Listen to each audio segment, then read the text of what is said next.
Siva media நண்பர்கள் அனைவருக்கும் வணக்கம். இது நீங்கள் பார்த்துட்டு இருக்கிற சிவா மீடியாவுடைய இன்னொரு சேனலாக நான் துவங்கியிருக்கிறேன், சிவா மீடியா சோசியல். இதில் சமூகம் சார்ந்த எல்லா செய்திகளையும் கொடுக்கலாம். ஏற்கனவே நம்ம கொடுத்த சிவா மீடியாவிலும் சமூகம் சார்ந்த எல்லா செய்திகளையும் நம்ம கொடுத்துட்டு தான் இருந்தோம்.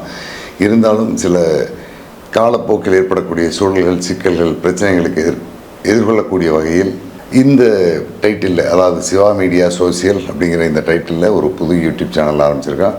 இதுக்கு நீங்கள் தொடர்ந்து எனக்கு பழைய சிவா மீடியாவை பலமுறை 1, 2, 3 முறை கடந்து எனக்கு சப்ஸ்கிரைப் பண்ணி ஆதரவு கொடுத்த மாதிரியே இதுக்கும் ஆதரவு கொடுக்கணும்னு கேட்டுக்கிறேன்.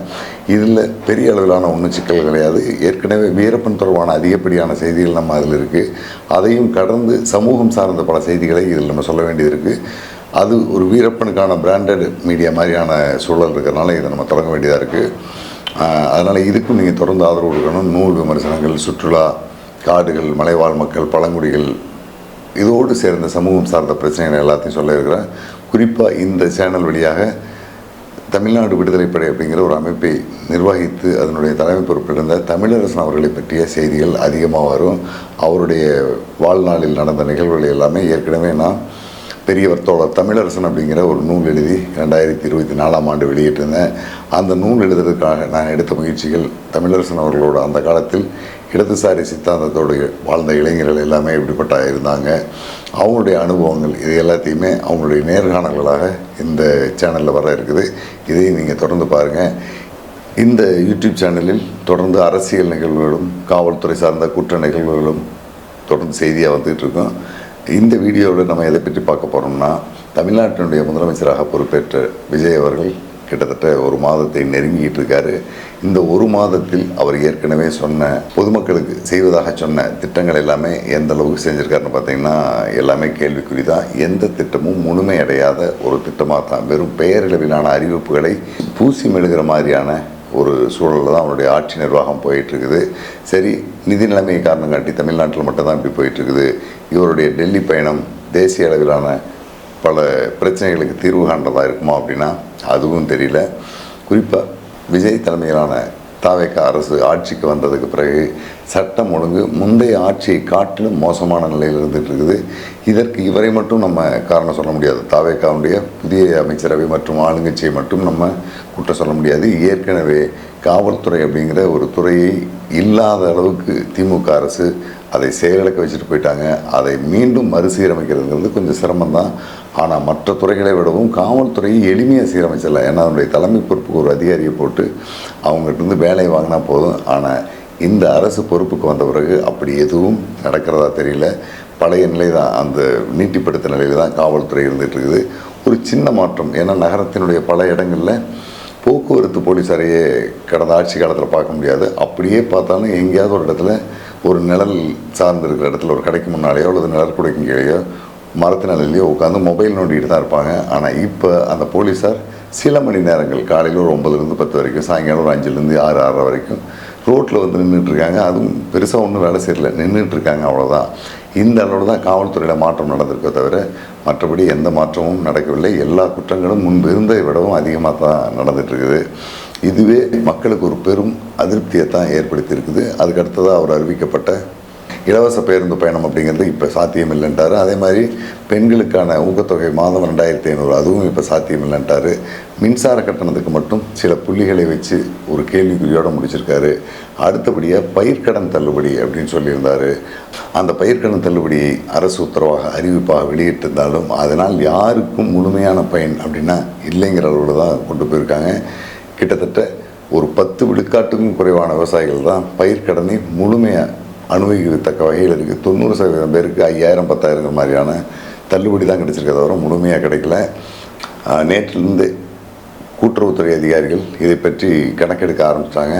அந்த கணக்கீட்டின் அடிப்படையில் பார்த்திங்கன்னா சேலம் மாவட்டம் புதுப்பேட்டை தொடக்க வேளாண்மை கூட்டுறவு வங்கியில் கடந்த 2025, 2026 அந்த காலகட்டத்தில், அதாவது அந்த ஆண்டு முழுவதும் அல்ல, அதுவும் ஒரு செக்கை வச்சு தான் விஜய் அறிவிச்சிருக்காரு. 2025 மே 1ஆம் தேதியிலிருந்து 2026 பிப்ரவரி 28ஆம் தேதி வரைக்கும் கடன் வாங்கினதில் 50,000 ரூபாய்க்கு குறைவான கடன் வாங்கினவங்க புதுப்பேட்டை தொடக்க வேளாண்மை கூட்டுறவு வங்கி அப்படிங்கிற அந்த வங்கியில் 575 பேர் கடன் வாங்கியிருக்காங்க.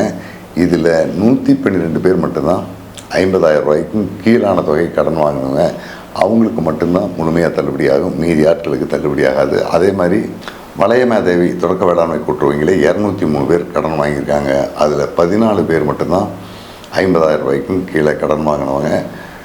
இன்னொரு கூட்டுறவு வங்கியான முல்லைவாடி தொடக்க வேளாண்மை கூட்டுறவு வங்கியில் 338 பேர் கடன் வாங்கியிருக்காங்க.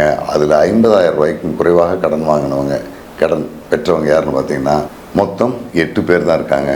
இந்த அடிப்படையில் நீங்கள் ஓவராலாக தமிழ்நாடு முழுக்க எடுத்தாலும் இதே நிலைமை தான் இருக்கும்.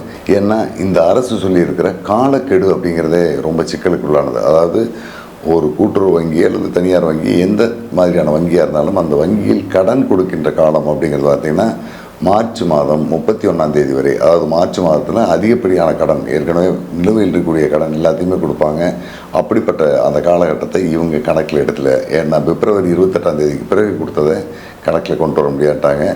அதே மாதிரி மே 1ஆம் தேதியிலேருந்து எடுக்கிறாங்க. புது ஆண்டினுடைய நிர்வாக வேலைகள்லாம் வந்தோடனே மார்ச் மாதத்தினுடைய இறுதியில், அதாவது ஏப்ரல் மற்றும் மே மாதத்தில் தான் கடன் கொடுப்பாங்க. இவங்க ஏப்ரல் மாதத்தையும் அந்த கடன்லேருந்து எடுத்துட்டாங்க. மே 1ஆம் தேதியிலேருந்து தான் கணக்கு எடுக்கிறதா சொல்லியிருக்காங்க. இந்த மாதிரி குறிப்பிட்ட அந்த 2-3 மாதத்தை மட்டும் ஒதுக்கி விட்டு பார்க்கும்போது கடன் வாங்கினவங்க குறைவாக இருக்காங்க. ஒட்டு மொத்தமாக எடுத்தோம்னா பெத்தநாயக்கன்பாளையம் ஒன்றியம் அப்படிங்கிற அளவில், அதாவது சேலம் மாவட்டம் பெத்தநாயக்கன்பாளையம் ஒன்றியம் அளவில் பார்த்திங்கன்னா மொத்தமாக 38,000 விவசாயிகள் பயிர்க்கடன் வாங்கியிருக்காங்க. அந்த 38,000 விவசாயிகளில் 50,000 ரூபாய்க்கும் கீழே கடன் வாங்கினவங்களுடைய எண்ணிக்கை 1929 பேர் தான் இருக்குது. இது கடன் வாங்கினதில் மொத்த அளவீட்டை பார்த்திங்கன்னா 5 விழுக்காடு அளவு தான் 50,000 ரூபாய்க்கும் கீழே கடன் வாங்கி அவங்களுக்கு தள்ளுபடி ஆகுது. மீதி எல்லோருக்குமே அந்த 5,000-10,000 அளவில் தான் கடன் தள்ளுபடி ஆகுது. ஆத்தூர் ஒன்றியம் அப்படிங்கிற அளவில் இருக்கிற தொடக்க வேளாண்மை கூட்டுறவு வங்கியில் பயிர்க்கடன் வாங்கின விவசாயிகளுடைய எண்ணிக்கை 30,621.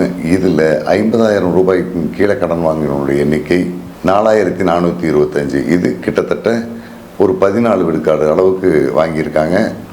அதே மாதிரி கெங்கவள்ளி ஒன்றியத்தில் பயிர்க்கடன் வாங்கலுடைய எண்ணிக்கை 29,600 பேர். இதில் 50,000 ரூபாய்க்கும் கீழே கடன் வாங்கலுடைய எண்ணிக்கை 2,364. மொத்தத்தில் சேலம் மாவட்டம் ஆத்தூர் கூட்டுறவு சங்க துணை பதிவாளருடைய கட்டுப்பாட்டில் இருக்கக்கூடிய மொத்தம் 57 கூட்டுறவு சங்கங்களில் 1,04,000 பேர் பயிர்க்கடன் வாங்கியிருக்காங்க. அந்த பயிர்க்கடனில் மொத்தம் 9,000 பேருக்கு மட்டும்தான் 50,000 ரூபாய்க்கும் கீழே கடன் வாங்கினவங்களாக இருக்காங்க. மீதி எல்லாருமே அதிகப்படியான கடன் தான் வாங்கியிருக்காங்க.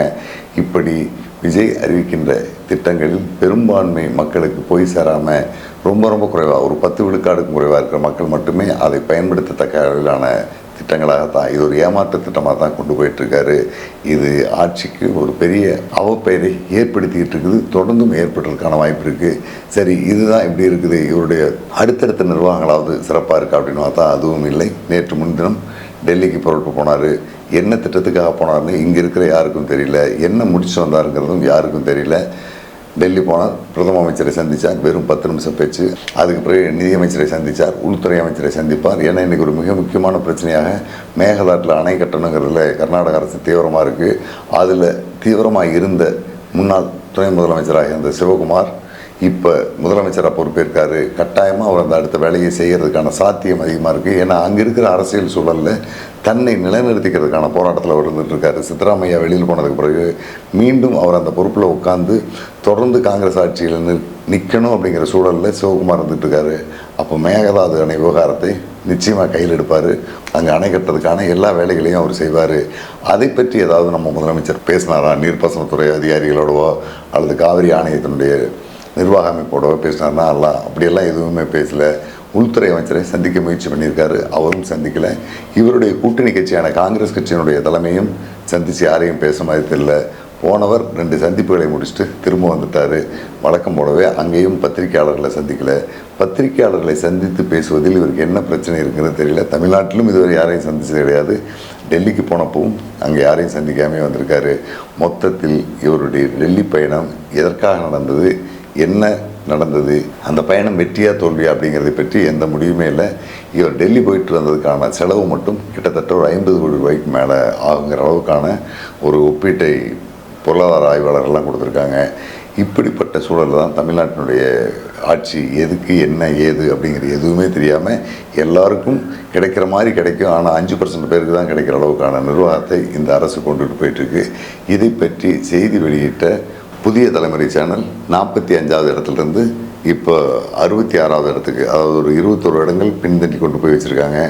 ஆட்சியை அல்லது முதலமைச்சரை அல்லது நிர்வாகத்தை விமர்சிக்கின்ற ஊடகங்களை நசுக்கணும் அப்படிங்கிற வேலையில் மட்டும் முந்தைய அரசுகளைப் போலவே இந்த அரசும் செயல்படுற மாதிரி தெரியுது. மக்கள் நலத்திட்டத்தில் இந்த அரசு சரியாக செயல்படுதா அப்படின்னா சுத்தமாக இல்லை அப்படின்னு தான் சொல்லுவோம். தொடர்ந்து விஜய் அவர்களுடைய ஆட்சி எப்படி நடக்குங்கிறத நம்ம அடுத்தடுத்த வீடியோவில் பார்ப்போம்.